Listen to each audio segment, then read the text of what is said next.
Bonjour à tous. Aujourd'hui, notre thème, c'est la Seigneurie de Jésus.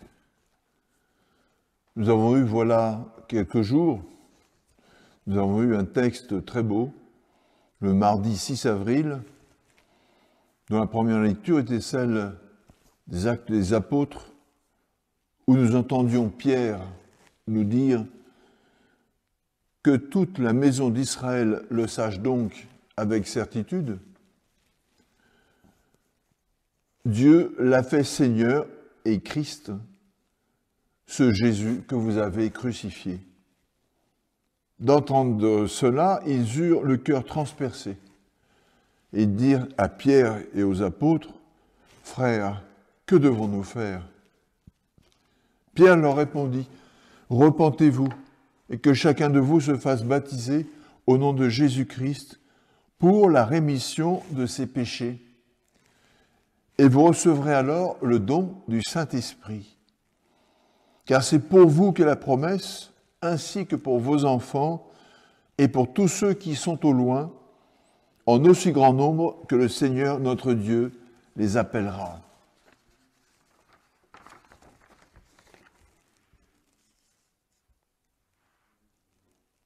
Dieu continue à appeler ses enfants aujourd'hui. Et l'Église nous donne la lumière sur la personne même de Jésus. C'est devenu une prière que nous avons l'habitude de proclamer ensemble, notamment le dimanche, lorsque nous disons le credo de Nicée-Constantinople. Ça date de 325, où il a été promulgué, et en 381, soit 56 ans plus tard, où il est complété sur Jésus. Justement, puisqu'on parle de Jésus, que dit le credo de Nicée-Constantinople? Il nous dit très clairement, il est Dieu né de Dieu, lumière né de la lumière, vrai Dieu né du vrai Dieu, engendré, non pas créé, de même nature que le Père, et par lui tout a été fait. Qu'est-ce que ça veut dire? Engendré, non pas créé. Nous sommes créés parce que nous existons au moment où le Seigneur nous crée. Jésus est engendré parce qu'il existe. Avant de venir sur terre, il est déjà le Verbe, la parole de son Père. Un terme qui est unique, un terme qui le désigne. Engendré, non pas créé, de même nature, c'est-à-dire nature divine que le Père, et par lui, tout a été fait.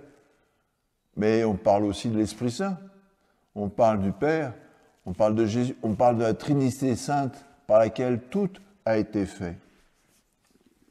Pour nous les hommes et pour notre salut, il descendit du ciel. Par l'Esprit Saint, il a pris chair de la Vierge Marie et s'est fait homme. Saint Augustin dira quelque chose de très beau en disant que Jésus est venu prendre notre humanité et il nous a donné en échange sa divinité.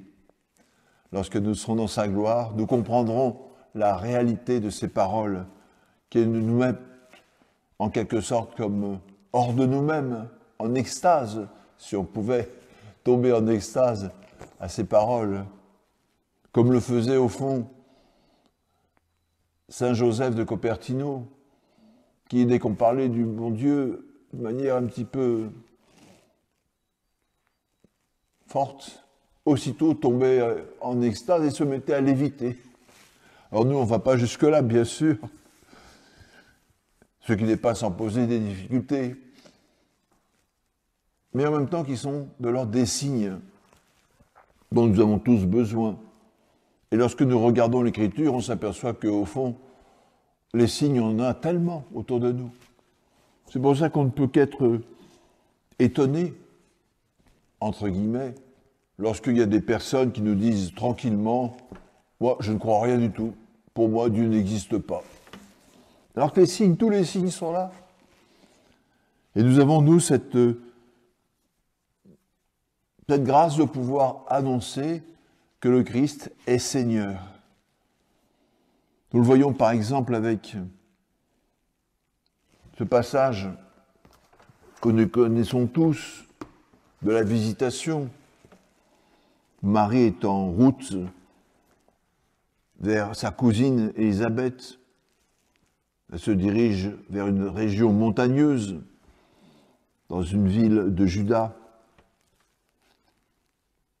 Aujourd'hui, on l'a identifié comme s'appelant Ein Karem.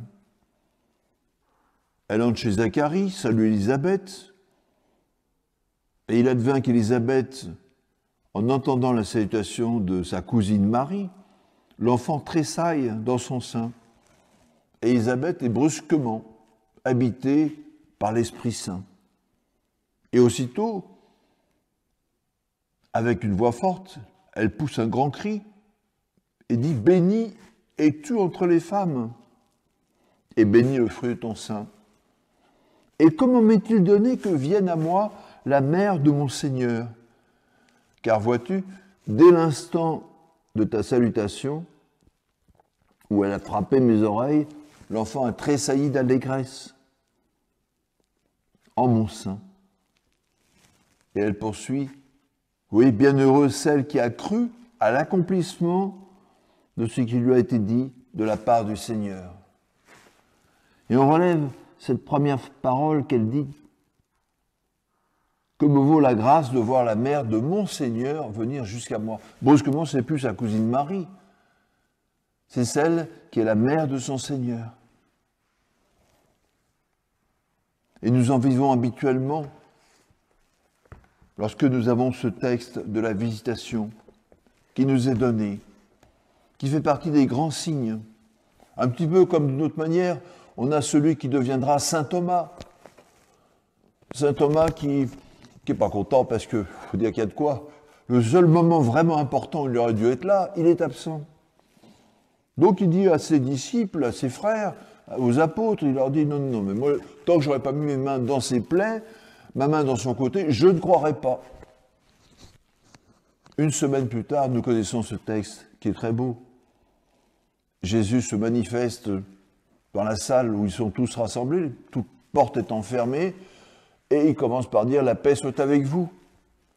Puis ensuite, se tournant vers Thomas, il lui dit « Thomas, viens mettre ta main dans mes plaies, mets ta main dans mon côté ».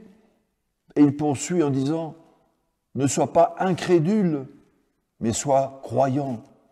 C'est-à-dire, toi qui es appelé à devenir un apôtre, que ta foi soit aussi forte qu'elle puisse l'être. Parce que Thomas a une relation très intime avec Jésus. Et le texte nous dit ensuite, la parole de Thomas, c'est simplement de dire « Mon Seigneur et mon Dieu ». Et Jésus lui répond « Tu dis ça parce que tu m'as vu. Heureux celui qui croit sans m'avoir vu. » Au fond, il s'adresse aussi à nous aujourd'hui parce que habituellement, on ne voit pas Jésus. On peut avoir des visions, des apparitions. Après tout, il est libre de continuer à se manifester selon son bon plaisir, son divin plaisir. Et il n'hésite pas à le faire quand c'est nécessaire. L'histoire de l'Église est remplie de personnages, de saints et de saintes qui ont eu des relations d'intimité particulières avec Jésus lui-même à travers beaucoup de signes et des échanges qui se sont faits. Mais habituellement, pour nous, c'est la foi, on n'ose pas dire la foi du charbonnier, mais la foi qui repose sur l'enseignement de l'Église et surtout sur les évangiles, sur la parole de Dieu, cette fameuse Bible. Donc, quand on pose la question, mais est-ce que vous avez une Bible chez vous? Souvent, on a une réponse, non, pas forcément, on n'a pas de Bible. Et on se pose la question, mais est-ce, intérieurement, est-ce qu'il serait possible, ou voire même on le dit, est-ce que vous pourriez vous en procurer une? Est-ce que ça fait partie de votre manière de grandir dans la foi? Parce que si ma foi, il n'y a pas la prière qui l'accompagne, par exemple, il n'y a pas la lecture des évangiles personnellement, petit à petit, elle diminue. Et à la fin, je rencontre, moi, il m'arrive de rencontrer des personnes qui me disent, dans le temps, telle personne de ma famille croyait en Dieu, mais le temps passé, et maintenant, il ne prie plus. Il ne va plus de repas à la messe, la confession, n'en parlons pas. Donc, alors quand il était jeune, il était même enfant de cœur. Mais ça, c'est quand il était jeune. La parole de Dieu, elle, continue à être vivante. Lorsque j'ouvre des évangiles, que je vois le texte de l'Annonciation, de la Visitation, que je lis par exemple dans l'Ancien Testament, le prophète Isaïe, qui nous dit 800 ans avant la venue du Christ, « Oui, un enfant nous est né, un fils nous a été donné. Sur son épaule est le signe du pouvoir. Son nom est proclamé, conseiller merveilleux, Dieu fort, Père à jamais, Prince de la paix. » Nous sommes au chapitre 9 du prophète Isaïe, au verset 5. Ces paroles sont très ramassées, mais j'ai envie de dire tellement prophétiques. C'est Isaïe qui parle. Isaïe qui nous annonce une grande nouvelle qui va se produire dans le futur et dont nous vivons aujourd'hui. Parce que cette parole est véridique. Alors le credo Nicée-Constantinople, qui est l'enseignement de l'Église aujourd'hui, nous rappelle à chaque fois, tout cela, ce ne sont pas que des paroles, elles s'enracinent dans une histoire qui nous concerne chacun. Nous qui sommes actuellement dans la montée vers ce renouvellement du baptême dans l'Esprit Saint, ou simplement nous allons le recevoir, on peut se poser la question, mais qu'est-ce que c'est que ce baptême dans l'Esprit Saint? J'ai déjà été baptisé. Alors c'est le renouvellement parce que nous le savons bien que nous avons été baptisés, certes, mais on n'a pas toujours vécu comme un baptisé devrait vivre. Et là, nous avons une nouvelle grâce qui nous est proposée de renouveler ce baptême dans tout ce qu'il comporte comme grâce, en faisant un cheminement tout simple, en nous abandonnant entre les bras du Seigneur et en lui permettant de faire ce qu'il veut accomplir en nous, et en étant moteur pour que les choses se fassent. Et c'est d'autant plus facile quand l'Esprit Saint vient renouveler en nous ce qu'on appelle cette motion, ce don que Dieu nous donne aujourd'hui, parce que les dons de Dieu, comme le dit la théologie, sont sans repentance. De ce côté à lui, il les donne. Même quand il sait qu'il ne va pas forcément être écouté. Je pense à cet homme qui est aveugle et qui demande à Jésus la guérison.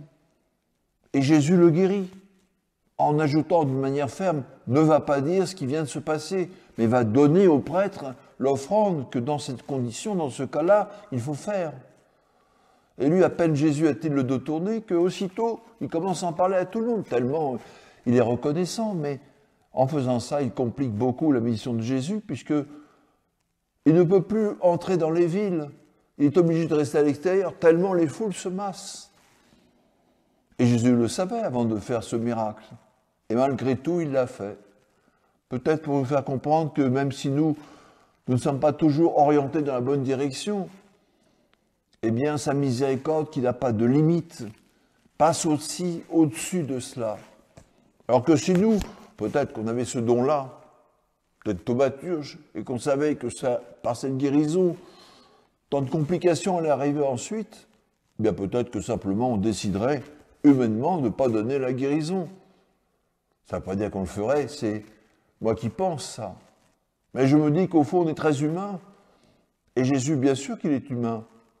Il est Dieu et homme, c'est ce que nous affirmons dans la même personne. Mais lui, il passe au-dessus de tout ce qui nous peut faire obstacle. Parce qu'il est Dieu, parce qu'il nous aime, parce que sans cesse, il revient nous affirmer sa seigneurie. Rien ne lui est impossible. Et en même temps, il fait tout avec poids, sagesse et mesure.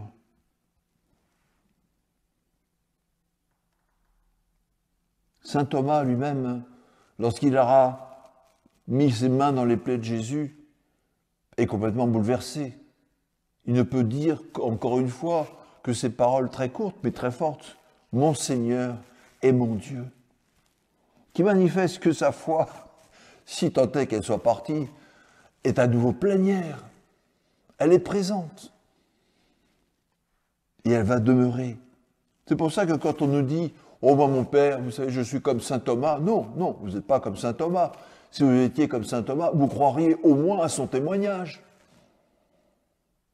Mon Seigneur est mon Dieu. Or là, maintenant, dans le langage populaire, quand on dit « je suis comme saint Thomas », ça veut dire « moi, je ne crois que ce que je vois ».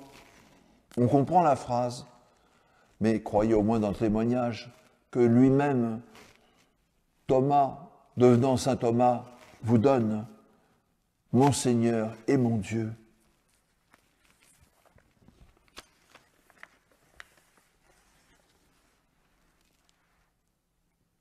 Le nom de Seigneur dans l'Ancien Testament porte un autre nom, c'est celui de Yahvé. Lorsque Dieu se révèle à Moïse, dans l'épisode du buisson ardent. Et ensuite, il prendra le nom, dans les textes grecs du Nouveau Testament, de Kyrios. Un nom qui signifie à la fois le Seigneur, pour Dieu le Père, mais aussi pour Jésus, reconnu comme Dieu lui-même. C'est ainsi que saint Paul le désigne en déclarant, dans la lettre aux Corinthiens, au chapitre 2, verset 8, que si les princes de ce monde l'avaient connu, ils n'auraient pas crucifié le Seigneur de la gloire. Ce titre, Jésus l'assume lui-même, comme il le rappelle, et comme nous le rappelle l'évangéliste Saint Jean au chapitre 13, verset 13, lorsqu'il dit, lors du lavement des pieds, « Vous m'appelez Maître et Seigneur, et vous dites bien, car je le suis. Si donc je vous ai lavé les pieds, moi, le Seigneur et le Maître, vous aussi, vous devez vous laver les pieds les uns aux autres. Car c'est un exemple que je vous ai donné, pour que vous fassiez, vous aussi, comme moi j'ai fait pour vous. » Tout au long de la vie publique de Jésus, ces gestes de domination sur la nature, sur les maladies, les démons, la mort avec Lazare et le péché démontrent sa souveraineté divine. C'est une pierre de plus qui nous est donnée pour que notre foi soit une foi vivante, qui nous permette d'accomplir en son nom des signes qui manifestent sa présence. Quand on parle de Jésus, on dit les aveugles voient, les boiteux marchent, les sourds entendent, les morts ressuscitent et la bonne nouvelle est annoncée aux pauvres. Nous sommes là dans ce récit où on vient consulter Jésus parce que Jean-Baptiste est en prison et qu'il lui envoie ses disciples avec cette question, est-ce que tu es le Messie ou est-ce qu'on doit en attendre un autre? Et à cet instant, nous dit le texte, il fit de nombreux signes pour leur faire comprendre qu'il n'y en a pas d'autre à attendre. C'est lui qui est le Messie. Mais il ne prononce pas ce mot-là. Il dit qu'il est le Fils de l'homme. Et par les gestes qu'il pose quotidiennement, la foi des uns et des autres grandit. Comme diront eux-mêmes les gardes du temple, lorsqu'ils sont envoyés pour arrêter Jésus, et qu'ils reviennent les mains vides. Les grands prêtres, les juifs, ceux qui sont avec les grands prêtres, lui disent, mais enfin, vous revenez les mains vides. Comment se fait-il? Il répond simplement, aucun homme n'a jamais parlé comme lui. Et aussitôt, ils prennent la balle au bond en disant, mais est-ce que l'un seul d'entre nous a cru en lui? Quant à ces gens-là, disent-ils en désignant la foule, ce sont tous des maudits, ils ne connaissent pas la loi. C'est terrible de dire ça. Une exclusion totale d'un peuple qui leur est confié et pour qui la loi est devenue leur loi, avec leur manière de l'adapter, devient parole d'évangile, à tel point que faire un miracle le jour du sabbat devient un signe contradictoire, puisqu'il ne faut rien faire le jour du sabbat, même pas sauver une personne pour qui ça devient essentiel. Et Jésus, plusieurs fois, fera des signes le jour du sabbat pour faire comprendre qu'il est maître du jour du sabbat. Mais c'est compliqué de faire entendre la voix de la raison à ceux qui ne veulent pas l'entendre, même si un signe est fait de manière évidente devant eux. Je pense par exemple à cet homme qu'ils ont pris en flagrant délit, parce qu'il a une main paralysée, un bras qui ne fonctionne pas, et ils le mettent dans le temple en interrogeant le Seigneur, en voulant l'interroger le jour du sabbat, pour le prendre en contradiction, pour l'accuser, pour pouvoir l'accuser. Et Jésus, connaissant leurs pensées, promène un regard de colère sur eux. Pas tout de suite, mais au fur et à mesure qu'ils voient, il leur pose la question, leur disposition intérieure. Il la connaît. Il pose la question tout simplement. Qu'est-ce qui est bien de faire le jour du sabbat? De faire le bien ou de faire le mal?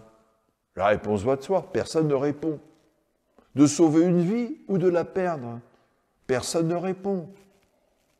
Alors, se tournant vers cet homme, il lui dit simplement « étends ton bras ». Et aussitôt, le bras redevient normal. N'importe qui, en voyant une chose comme ça, se dirait « on assiste à quelque chose d'incroyable, on n'a jamais vu une chose pareille ». Bien, eux, non. Dès que Jésus est parti, aussitôt, ils cherchent à savoir comment se débarrasser de lui. Décidément, cet homme fait trop de signes. Et il reste aux signes, ils ne voient pas qu'il est le Messie. Parce qu'ils ont comme une sorte d'aveuglement en même temps. On peut dire ça. Alors nous, aujourd'hui, ne faisons pas partie de ceux qui sommes aveuglés. Nous ne pouvons pas l'être. Nous avons les textes, nous avons l'enseignement de l'Écriture, nous avons l'Église qui nous affirme à temps et à contre-temps que Jésus est bien Seigneur. Il est notre Seigneur et notre Dieu. Et Thomas, interrogeant Jésus,